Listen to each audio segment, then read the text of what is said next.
Morning students, कैसे हो बेटा आप लोग? सभी अच्छे होंगे और अपनी पढ़ाई पर अच्छे से ध्यान दे रहे होंगे। आज के इस वीडियो में हम बड़ी ई की मात्रा वाले व्यंजनों का उच्चारण करना सीखेंगे। क्या करना सीखेंगे? अभी तक इसके पहले की वीडियोस और लाइव क्लासेस में हमने छोटी ई की मात्रा, बड़े आ की मात्रा वाले व्यंजनों का उच्चारण करना और उनसे शब्द बनाना सीखा।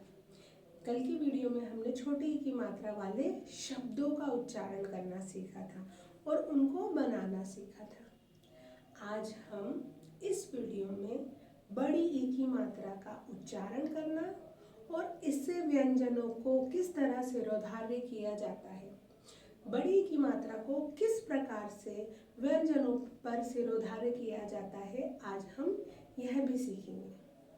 ठीक है बेटा, तो आज की ये वीडियो हमारी किस लिए है? बड़ी ई की मात्रा का उच्चारण करना, कौन से व्यंजन के साथ किस प्रकार से हमको उस मात्रा को उस पर लगाना है, ये भी हम सीखेंगे।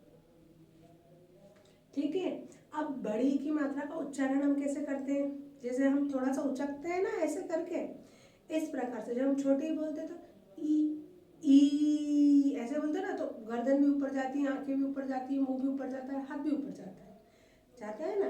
तो बड़ी ई के उच्चारण में हमको प्रेशर लगाना पड़ता है, जोर लगा करके बोलना पड़ता है। क्यों? क्योंकि ये बड़ी ई की मात्रा है ना। जब आप जाओगे ना तो बड़ी क्लासेस में तो आपको बताया जाएगा कि छोटी की मात्रा और बड़ी की मात्रा दोनों अलग अलग प्रकार के स्वर है। हास्य स्वर है और एक दीर्घ स्वर है ना। ह्रस्व स्वर क्या होता है? धीरे बोला जाता है। दीर्घ स्वर में क्या होता है? जोर लगाना पड़ता है। तो जो हमारी बड़ी ई की मात्रा है, इसको बोलने के लिए हमको जोर लगाना पड़ेगा, जोर से बोलना पड़ेगा, ई, इस प्रकार से। और हमारा मुंह भी खुल जाएगा, हमारी आंखें भी खुल जाएगी। इस प्रकार से हम बड़ी की मात्रा का उच्चारण करना सीखेंगे। मैंने यहाँ पर व्यंजन लिखे हैं। आज भी हम वही प्रक्रिया दोहराएंगे जैसे कि हमने पहले व्यंजन लिख करके उस पर छोटी की मात्रा को लगाना सीखा था। आज इन व्यंजनों पर हम बड़ी की मात्रा को सिरोधार्य करेंगे। सिरोधार्य मतलब कि इनके शीश पर उसको चढ़ाएंगे। और ये जो मात्राएं होती है ना, स्वर वाली मात्राएं होती है, हमेशा शिरोधार्य होती है, मतलब सिर पर लगाई जाती है। और जो हमारी पदेन होती है, रेफ की मात्रा होती है, ऋषि की मात्रा होती है, वो हमेशा पैरों में लगाई जाती है। ठीक है ना। तो सबसे पहले हम इन व्यंजनों को देख लें। इन व्यंजनों पर हमको बड़ी ई की मात्रा को लगाना है और इसका उच्चारण करना है। तो आइए हम लोग शुरू करते हैं। ठीक, क्या लिखा है मैंने? कौन से व्यंजन है हमारे? का व्यंजन। क, ख, ग, घ, ण। च, छ, ज, झ, ण। ट, ठ, ड, ढ, ण। त, थ, द, ध, न। प, फ, ब, भ, म। य, र, ल, व, श। श, स, ह, छ, त्र, ज्ञ। अब इन व्यंजनों पर हमको छोटी की मात्रा को लगाना है। तो जब हम इस बड़ी की मात्रा को लगाना है, बड़ी की मात्रा को लगाएंगे तो उसको किस प्रकार से लगाएंगे और उसको किस तरह से उच्चारित करेंगे। अभी क्या लिखा है हमने? क। ये क्या का क्या है? ये पाई। अब इस का पर जब हम बड़ी की मात्रा लगाएंगे तो इस पाई से लगाएंगे बेटा, यहाँ से का में बड़ी की मात्रा की क्या हो गया? का में बड़े ई की मात्रा की। ख, खा में बड़े ई की मात्रा खी। ग, गा में बड़े ई की मात्रा गी। घ, घा में बड़े ई की मात्रा घी। ड़ा, ड़ा में बड़े ई की मात्रा ड़ी। देखो, छोटी की मात्रा जब हम लगाते हैं तो छोटी की मात्रा की बनावट कैसी होती है? ऊपर से ऐसे करके ऐसे होती है। क्यों? क्योंकि ये आगे से लगती है तो इसे पीछे पाई तक जानी पड़ती है, लेकिन जो हमारी बड़ी की मात्रा होती है उसकी बनावट कैसी होती है? गोल होती है, क्योंकि वो पीछे से लगती है ना, इसलिए बड़ी की मात्रा को किधर से लगाया जाता है? वर्ण व्यंजन के पीछे से। और छोटी की मात्रा को कहाँ लगाया जाता है? वर्ण के व्यंजन के आगे से लगाते हैं। छोटी की मात्रा को कहाँ से लगाते हैं? व्यंजन और वर्ण के आगे से लगाते हैं। और बड़ी की मात्रा को हम व्यंजन के और वर्ण के पीछे से लगाते हैं। तो दोनों का आकार अलग अलग रहता है। देखो इसका आकार क्या हो जाएगा? वहीं के वहीं पाई से लग जाएगी ऐसे, और इसका आकार ऐसा रहता है।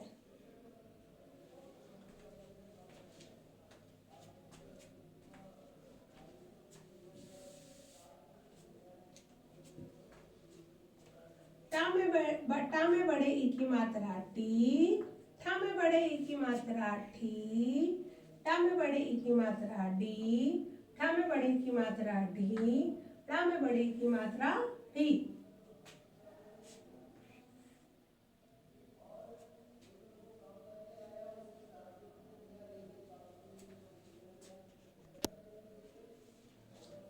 चा में बड़ी की मात्रा ची, छा में बड़ी की मात्रा छी, जा में बड़ी की मात्रा छी, झा में बड़ी की मात्रा छी, रा में बड़ी की मात्रा री। फिर टा में बड़ी की मात्रा टी, ठा में बड़ी की मात्रा ठी, डा में बड़ी की मात्रा डी, ढा में बड़ी की मात्रा डी, रा में बड़ी की मात्रा नी।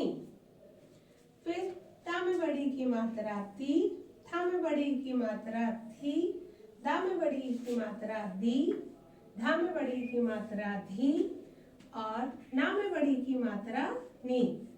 अब इसमें देखने में हमारे व्यंजन कितने सुंदर लग रहे हैं। इसी प्रकार से पा में बड़े की मात्रा पी, फा में बड़े की मात्रा फी, बा में बड़ी की मात्रा बी, भा में बड़ी की मात्रा भी, मा में बड़ी की मात्रा मी। राम या में बड़ी की मात्रा ही, रा में बड़ी की मात्रा री, ला में बड़ी की मात्रा ली, वा में बड़े की मात्रा बी, शा में बड़े की मात्रा शी।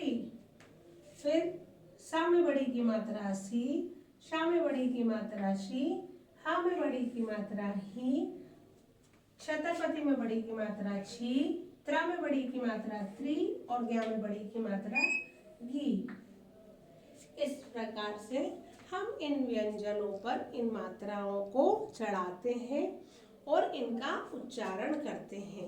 अब देखो दिखने में भी हमारे व्यंजन, हमारे वर्ण कितने सुंदर लग रहे हैं, है ना? और जब भी हम इस प्रकार से लिखेंगे तो हमारी जो कॉपी होती है, नोटबुक, वो बहुत ही सुंदर दिखने लगती है।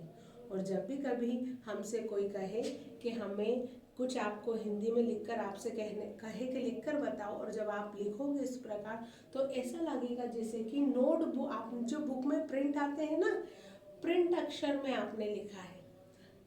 अगर हम मात्राओं को सही से चढ़ाएं, हमारे व्यंजनों को सही बनाएंगे ना बेटा, तो हमारी राइटिंग ऐसी हो जाएगी जैसे कि प्रेस से छपकर आ रहे हैं हमारे अक्षर। जब भी आप नोटबुक में लिखोगे तो देखने वाला कहेगा अरे ये तो ऐसा प्रतीत हो रहा है जैसे कि ये प्रिंट निकले हुए हैं, है ना? तो हमें सिर्फ एक चीज याद रखना है, एक हमारा उच्चारण, दूसरा हमारा जो वर्ण, हम जो व्यंजन बना रहे हैं उस व्यंजन पर उस मात्रा को बिल्कुल सही तरीके से नियम के अनुसार लगाना चाहिए। नियम ये है, आप लोग क्या करते हो बेटा, का बनाया, अब कोई क्या करता है आजकल ऐसा का बनाने लग गया, ऐसे करके ऐसे का, गलत है।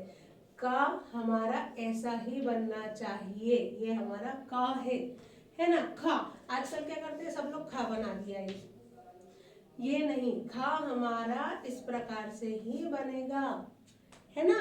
तो हर व्यंजन का, हर वर्ण का अपना रूप रंग, जैसे अपन लोगों को कोई अपनी शकल सूरत बिगाड़ दे तो अपने को कितना बुरा लगता है ना? उसी प्रकार से ये जो हमारी वर्णमाला है ना, इनका एक अलग ही आकार है, इनको इनके आकार के अनुसार ही हमको लिखना चाहिए। अब आ, हमने क्या बनाया, आ अनार का, ये आ है हमारा। अब आजकल लोग क्या करते हैं, ऐसे घुमा देंगे और नीचे करके ऐसे कर देंगे, जो तरीका है हमको उसी तरीके से लिखना है और उस पर उस मात्रा को लगाना है।